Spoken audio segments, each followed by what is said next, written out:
ఎవరి దగ్గర కూడా చేయి చాచి ఎప్పుడూ అడుక్కోకుండా ఉండాలి అంటే ఫస్ట్ ఆఫ్ ఆల్ మనం రూపాయి పొదుపు చేయటం నేర్చుకోవాలి. ఆఖరికి ఇంట్లో ప్రచారీ సరుకులతో సహా ఎట్లా వాడుకోవాలి అని మనం మైండ్కి మనం చెప్పుకోవాలి. మనం చేసే షాపింగ్లు కానీ, కొనే వస్తువులు కానీ అవసరం కొద్దీ అవసరాల వరకే ఇంకా మితిమీరి కొనుక్కుంటాం. అలా చేయకూడదండి.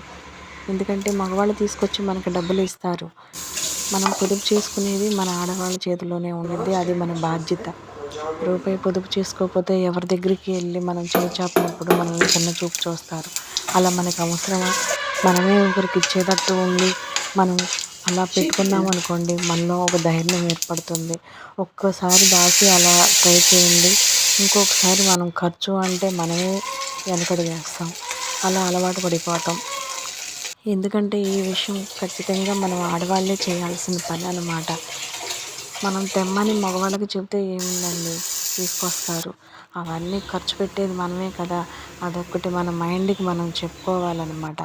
మనం పిల్లలు ఉంటారు, బాధ్యతలు ఉంటాయి. ఇవన్నీ మనం నడుపుకోవాలి అంటే ఎవరి దగ్గరికి వెళ్ళి చేయి చాపి ఎవరిని అడగకూడదు.